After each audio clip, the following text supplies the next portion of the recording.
Na sisema ya kwamba kuja huku nilikuja mwezi wa sita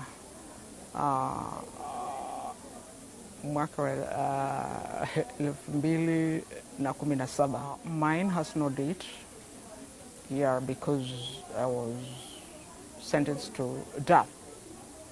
How are you? Okay. I don't know whether you can remember what we learned yesterday about parts of speech. Who can remember parts of speech? Somebody to point out the reporting verb in that sentence. The reporting verb said, very good. You are dealing with what? Direct and indirect speech. Now, here you can see these quotation marks here. And I just don't believe in knowing English. I believe even in the words, the pronunciation of words. My role model in English was my English teacher in high school by the name Marilyn Fisher from California. That's why I love English. It was because of my English teacher. It is very good to know English because English is profitable, especially when you are traveling outside there. Could be you're going to America or... Sisema ya kwamba mtoto wangu alikuwa ashafunga shule na mazoea yangu ni kwamba angefunga shule na muweka kwa gari anaenda nyumbani. So alikuwa ameenda nyumbani. Na mimi nilikuwa nimebaki kumaliza mambo kadha wa kadha ndio nifanye nini? Nimfuate. Sasa hiyo siku ilikuwa siku ya Jumamosi na tukaenda Shauri Moyo Baptist Church. Tulikuwa na mashindano ya kwaya ya wamama wa Baptist wa Nairobi. So nilikuwa nimeenda kule and I spent my day there. So when I came back in the evening, that is when the unexpected happened. I would first of all tell young people that marriage is not a bed of roses. That's one they should know.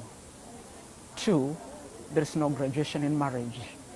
Whether you have stayed in it for 10 years or 30 years or 40 years, you know, domestic issues, they never change. They are the same. So what do? It is you to control yourself. Had I known that if I did that, I'll come to a place like this, I'll control myself. And just to prevent being in prison, because when you're in prison, it's like the clock stops. Yeah. So if there is, let's say if there is an issue in the house, let them sit down sober. Because if you're angry, you will not listen to the other person. Let them be sober and let them sort out the issues. And if you feel that the kitchen is too hot for you, run,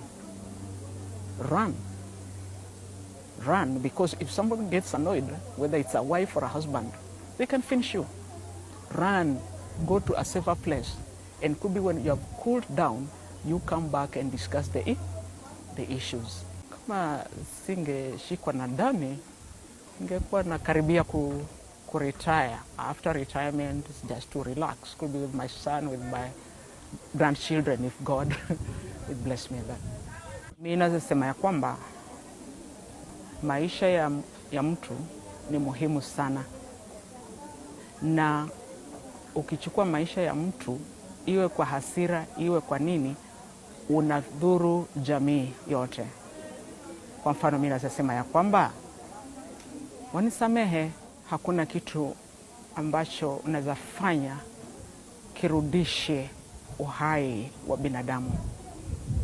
Na kupoteza ama kuchukua maisha ya binadamu si kitu rahisi. Na waomba tu familia inisamehe, lakini kile kitu nataka wajue ya kwamba sikupanga kufanya hivyo. Sikupanga kufanya hivyo.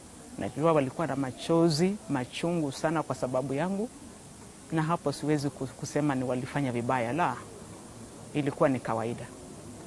Lazima wangehuzurika. He was working with the Ministry of Devolution. He was a civil servant. Jetago Simon Kibe.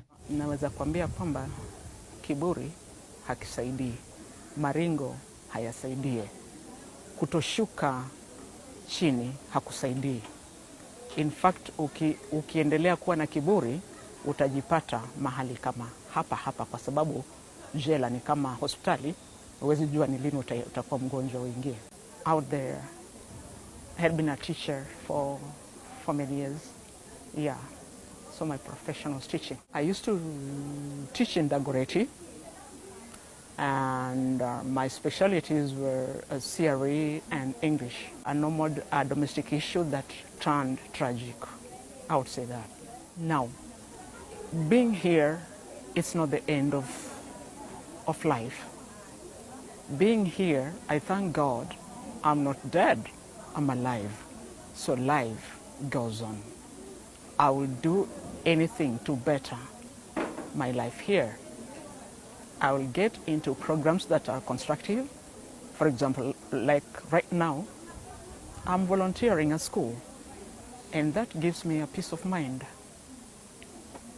I'm also a paralegal. I'm learning the basics of the law. I help my fellow inmates when they come to me with the basic matters of law, like drafting the appeals, the reviews, the petitions, and it makes my day. And at the same time, hoping that God one day will get me out of this place. Jela si jengo, jela ni watu. Living with them, it is the hardest thing. Kuishi na wamama ambao wametoka mbalimbali, mko na backgrounds tofauti, that one is now, hiyo ndio sasa jela. It's not easy, lakini lazima ujifunze kukaa nao. Yeah. A human being is not an angel. We make mistakes. We make mistakes. And let's say when somebody is angry, when you are pushed to the wall, when you've had it, whatever happens in anger, you regret afterwards. So that was my situation. I did not plan for it, but it just happened. Yeah, it just happened. You know, sometimes even I look at myself and I ask myself, how did I reach here, you know? But what I can say is the emotions, that is anger. Anger is a very bad emotion, you know? When you are very angry, in the heat of the moment, you can do something that you wouldn't believe. Sometimes I think about it. And sometimes when they come to see me here, oh, sometimes I feel like shedding tears, you know? Because they really believed in their teacher, you know. To them, mwalimu hangefanya kosa. Na nilifanya.